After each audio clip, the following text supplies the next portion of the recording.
آج کی کہانی بہت سبق آموز ہے۔ یہ ایسی عورت کی کہانی ہے جو گناہوں میں ملوث ہو گئی۔ اس کے 2 معصوم بچے تھے جنہیں وہ روتا بلکتا چھوڑ کر اپنے عاشق کے ساتھ رات کے اندھیرے میں گھر سے بھاگ گئی، یہ سوچ کر کہ اپنی نئی زندگی کا آغاز کرے گی۔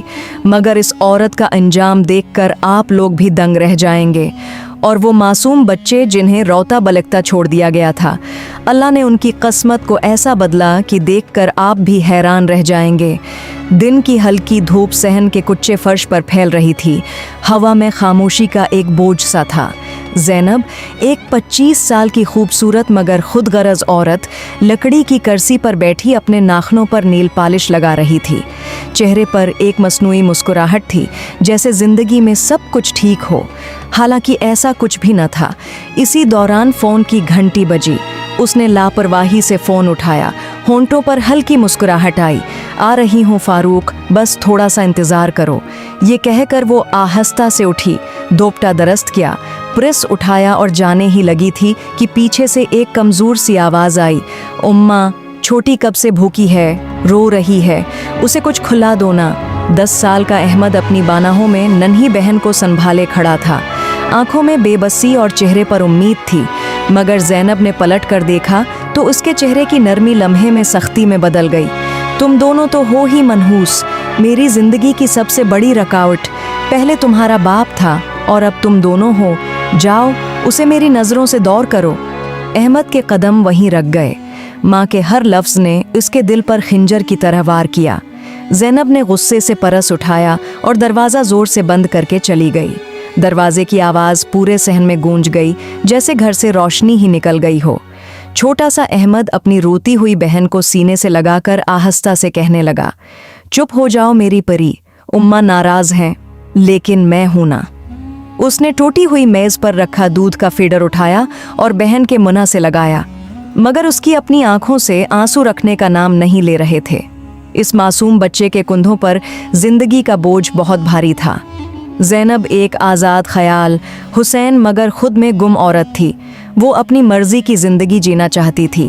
اس کے والدین نے اس کی شادی اپنی پسند کے ایک سیدھے، محنتی اور نیک دل لڑکے کامران سے کر دی تھی، مگر زینب کو اس میں نہ کشش محسوس ہوئی نہ محبت۔ وقت گزرا اور اللہ نے انہیں ایک بیٹے احمد کی نامت دی، مگر زینب کے دل میں ممتا کا جذبہ کبھی نہ جاگا۔ وہ اب بھی اپنے پرانے عاشق فاروق کے رابطے میں تھی۔ وہ اکثر بہانے بنا کر اس سے ملنے جاتی اور گھر میں ننھا احمد روتا رہتا۔ کامران سارا دن محنت مزدوری کرتا، مگر جب گھر آتا تو زینب اکثر گھر پر نہ ہوتی، وہ خود ہی احمد کا خیال رکھتا۔ ایک دن اس نے نرمی سے کہا، زینب، احمد کا خیال رکھا کرو، وہ بہت چھوٹا ہے، اسے ماں کی ضرورت ہے۔ یہ سن کر زینب بھڑک اٹھی، تم اپنی زبان بند رکھو، تمہارے پاس ہے ہی کیا، میری زندگی برباد کر دی ہے۔ کامران خاموش ہو گیا، خاموشی ہی اس کا مقدر بن گئی۔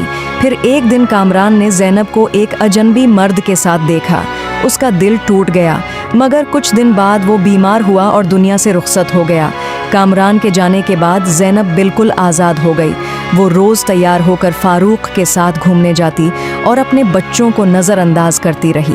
آخر ایک دن وہ ہمیشہ کے لیے اپنے بچوں کو چھوڑ کر فاروق کے ساتھ چلی گئی۔ چھوٹا احمد اپنی بہن کو گود میں لیے روتا رہا، اماں ہمیں چھوڑ کر مت جاؤ، مگر زینب چلی گئی۔ ادھر زینب نے فاروق سے نکاح کر لیا، مگر قسمت نے پلٹا کھایا۔ فاروق کے کھیت جل گئے، دولت ختم ہو گئی، غربت آ گئی۔ فاروق اس سے نفرت کرنے لگا، اس نے دوسری شادی کر لی اور زینب کو گھر سے نکال دیا۔ اب زینب سڑکوں پر بھیک مانگنے پر مجبور ہو گئی۔ وہ جو کبھی غرور میں تھی، آج ایک بھکارن بن چکی تھی۔ سالوں بعد وہ اپنے گاؤں واپس آئی۔ اس نے دیکھا کہ جہاں اس کا پرانا گھر تھا، وہاں ایک خوبصورت بنگلہ بنا ہوا تھا۔